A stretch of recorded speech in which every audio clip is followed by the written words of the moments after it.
Today, we are diving into George Orwell's absolutely chilling masterpiece, 1984. Now, you might think you know the story, but its relevance today in our world of AI and constant connection is, well, it's more unsettling than ever before. It seems like a bit of a stretch, right? I mean, a book written way back in 1949, just after World War II. This was before the internet, before AI, definitely before smartphones. But the big question we're tackling here is just that. Did Orwell somehow lay out a blueprint that we, consciously or not, are starting to follow? You see, 1984 has become so much more than just a dystopian novel. A lot of people now see it as a kind of prototype, a framework for helping us understand the mass surveillance and the AI-powered governance that we're seeing pop up all over the world. It's like he gave us a vocabulary, a blueprint to even talk about the risks we're facing. So to really see the parallels, we first have to get a feel for the world Orwell built. Let's take a quick tour inside the deeply oppressive superstate of Oceania. So, welcome to Oceania. It's one of just 3 global superstates, and it's locked in a war that seems like it will never ever end. But here's the really brilliant part of Orwell's setup. The war is basically just for show. It's a tool to keep everyone scared and in line. The real enemy, the true target of all this control, isn't some other country. It's free thought. It's what's going on inside every single citizen's head. Our guide through this nightmare is a guy named Winston Smith. He's a pretty regular guy, but his job is anything but. Get this. He works at the Ministry of Truth, a fantastically ironic name for a government department whose entire purpose is to rewrite history. They change old newspapers, books, records, anything they need to just to make sure the past always lines up perfectly with whatever the ruling party is saying today. And that's his whole function. He uses these machines, you could almost think of them as a kind of primitive AI, to systematically change the historical record. His job is literally to turn yesterday's lies into today's unshakable truth. And this just haunts him, because it forces this terrifying question.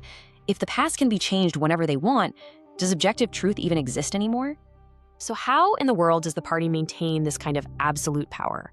It's not just with soldiers and guns. No, it's a much more sophisticated system. It's an entire architecture of total psychological control. Let's break down the party's toolkit, piece by piece. It all starts with Big Brother, the face of the regime, that constant looming reminder that Big Brother is watching you. The technology that makes that happen is the telescreen. Think of it as a two-way TV in every home that sees and hears everything you do. Then you have the thought police. Now, these guys don't just punish you for criminal acts, they punish you for criminal thoughts. And finally, there's Newspeak, a stripped-down version of English designed to make rebellion literally unthinkable, because the words you'd need to even form the idea, well, they just don't exist anymore. But what's the ultimate cost of this kind of system? What's the human toll? We see it all unfold through Winston's tragic journey, as his very sense of self is just systematically erased.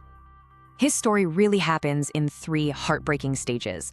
First, there's the awakening. He commits a thought crime by secretly keeping a diary, and he finds a little bit of freedom in a secret love affair. But then comes the inevitable collapse. Turns out it was all a trap. He's captured by the thought police and put through this horrific torture that isn't designed to kill him, but to completely destroy his sense of self, his reality. And finally, submission. His mind is so completely broken and rewired that in the end, he's weeping with joy because he truly, genuinely loves Big Brother. The individual, Winston, is just gone. Okay, so that's the story. And this is where things pivot from a 75-year-old novel to a startlingly relevant critique of our world, right here, right now. Let's draw some direct lines between Orwell's fiction and our 2025 reality. Let's start with that telescreen, an always-on device that watches and listens. Sound at all familiar? In 2025, we willingly carry them around in our pockets. Between our smartphones, the thousands of surveillance cameras in every city, and the constant data tracking on social media, we are being monitored on a scale that Orwell probably couldn't have even imagined. And what about the thought police? Okay, we might not have agents bursting through our doors because of a bad thought, but we do have automated systems that do something kind of similar. Think about censorship AI that flags and removes content, social media algorithms that control what information we even get to see, and social credit score systems that reward or punish our behavior on a massive scale.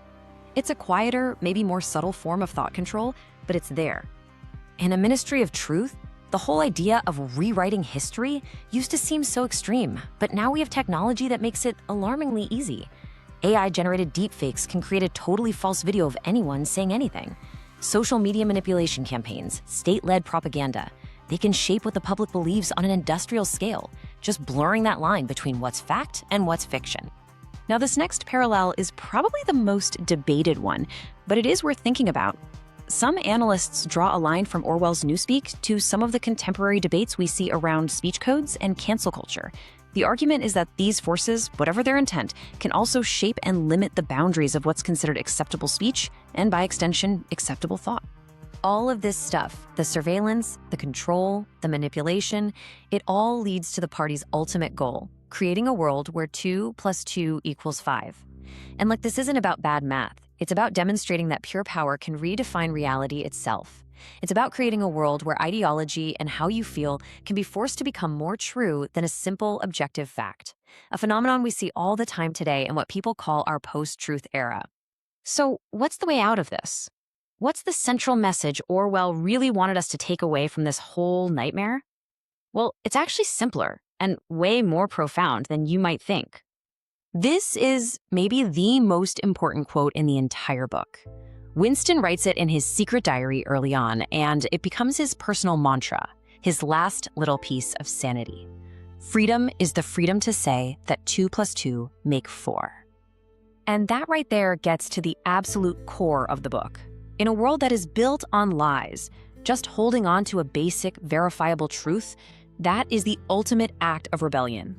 The real fight isn't out on the streets with weapons. The real fight is for the integrity of your own mind. And that, it turns out, is the most dangerous and the most precious freedom of all. And that brings us all the way back to today.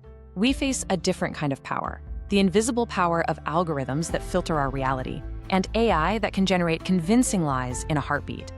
So I'll just leave you with this question. In this new landscape, what is our 2 + 2 = 4? What is the simple, objective truth that we must demand the freedom to recognize and to defend?